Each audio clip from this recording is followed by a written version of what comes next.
You should push yourself beyond your limits of tolerance in your 20s to find out where it is. How much can you work? How disciplined can you become? Like, can you work 12 hours a day? Can you work 8 hours a day? Can you work 3 hours a day? Like, flat out. Where's your limit? And how much work can you do, and how much socialization? You should find out. Push yourself past and then back off to that point where it's optimally sustainable. It's good to think about that as a goal. It's like you're trying to discover what your limitations are when you're in your 20s so that you can hit that edge, so that you can sustain yourself across the decades. You don't want to have too much fun, right? Too much fun takes you out. It's not fun being the 40-year-old at the singles bar, precisely. So you want to make sure that what you're doing is age appropriate, and you want to push yourself in every direction that you can, but you should be doing that with an aim in mind. It's like you're trying to make yourself into a better and more competent person. And so some discipline along with the fun is a good idea. People need to know you for one major thing first. He works. He produces. The guy's there every day. The guy's pushing and shoving. Because the truth is, no matter how good your ideas are, how good your art is, or how good your skill set is, if you're not working, man, if you're not vibrating at a frequency that people say, my God, how does that guy do all that? 10x levels, massive action, tremendous work ethic that's just a muscle now, and it's just a discipline in your life, and it's a normal way. You're not going to get in that top 10%. When you're obsessed, people think you're nuts. High performers are obsessed about the topic in which they're trying to learn, master, grow into. And if no one thinks you're crazy, you're not yet operating to the outer limits of your potential. You're not there yet. Because somebody in your life should say, you really care about this in a crazy way. And when you get there, you know you found your thing. It becomes necessary for us to excel in this. It's not a hope anymore. It's not a preference. It's a must. It becomes so necessary that it connects with our identity, that we feel it is necessary for me to deliver with excellence here because that is who I am. This topic, this thing I'm doing, I care about this. I want to master this. And when we hit that, game changer. Everybody wants to be a champion, but nobody's willing to put in the work that it takes to be a champion. Everybody wants to hold up the trophy and say, man, I did it, but nobody's willing to put in the work that it takes to do it. I love the process. I love the thought of working for what I want. And I firmly believe you're never supposed to wish for it more than you're willing to work for it. I started going to work earlier. I started being the last one to leave there. I started working harder than anybody else. The other guys could not. Why would you work so hard, Les? I've been cheating myself and my family. Wherever you are, whatever you're doing, do it with everything that you have. Develop the habit of giving more than what you're paid for. Develop the habit of setting standards that others will be measured by. Do not go where the path may lead, but go where there's no path and leave a trail. When you say to someone, you're okay because of your position, that's not good enough, because you have to say, well, wait a second, you need a trajectory. And maybe you're okay if you're okay in your position and your trajectory. But you know, the self-esteem movements and all of that will accept yourself the way you are. It's like, no, because you need a trajectory.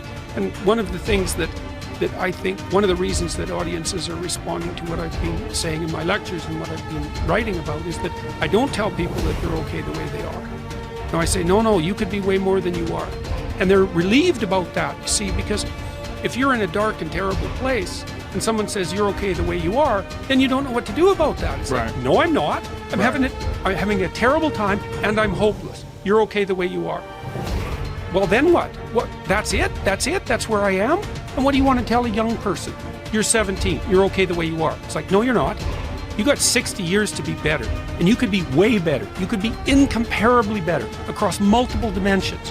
And in pursuing that better, that's where you'll find the meaning in your life. And that will give you the antidote to the suffering. Personal development is truly the key to the good life. You see, what you become is far more important than what you get. The most important question to ask on the job is not, what am I getting? The most important question is, what am I becoming? However, it is also true that what you become directly influences what you get. Most of what we have attracted by the person we have become. So here's the great challenge of life. You can have more than you've got because you can become more than you are. That is the great focus of attention for life change. Now, on the other side of the coin, it reads, Unless you change how you are, you'll always have what you've got. I've discovered that income does not usually exceed personal development. Sometimes income takes a lucky jump, but unless you keep growing out where it is, it will usually come back where you are. If someone hands you $1 million, best you become a millionaire quickly, so you can keep the money. Life has strange ways. A very rich man once said, if you took all the money in the world and divided it equally among everybody, it would soon all be back in the same pockets. I guess it is hard to keep what you haven't attracted by your own personal development. Personal development, how important. Remember, the major key to your better future is you. Those are some of the things that I suggest that you begin to answer yourself. Now, here are some things that I suggest that you begin to look at working on to develop your character. Some things that will give you some personal strength. Webster says character building activities. He says character, the pattern of behavior or personality found in an individual or group. Moral strength, self-discipline, fortitude. That's what's going to be required in order to begin to manifest your greatness. Now, looking at yourself, one of the things I'm suggesting you look at, what is it that you need to be in the process of doing more of or less of? Like being more direct. So I used to have a problem of not telling people what I actually thought because I didn't want to hurt anybody's feelings. Saying no without feeling guilty. More focused. So I used to be the jack of all trades and master of none. Used to do a lot of things. One year I decided to do one thing well. I looked at all of my talents and I decided the strongest one, my ability as a speaker, that's the one I'm going to focus on. But I'm capable of doing a lot of other things. But only when I decided to focus did I begin to reap the rewards of my talent. And then after you do that, you can begin to expand and use the other talents that you have. Deciding to keep your word. If you just decide, I'm going to keep my word. If I say something, I'm going to do it regardless. Being more considerate. More trusting, more disciplined, being less fearful, being more adventurous. Find something that you can look at your life that you say, hey, I know I've got a problem in this area, being late. I need to take care of that. Procrastinating, I need to deal with that. Not taking care of business, being seriously not serious. Creating an imbalance in my life where I'm spending more time looking at television or having social fun and not spending enough time working on me. See, most people, ladies and gentlemen, spend more time working on their jobs than they spend working on themselves. They work harder on their jobs than they work on themselves. And whatever we achieve in life, whatever we create, whatever we're able to manifest comes out of the human mind. Now, I want you to think about 5 things that if you had the courage to do them, it will give you a feeling of satisfaction and self-respect.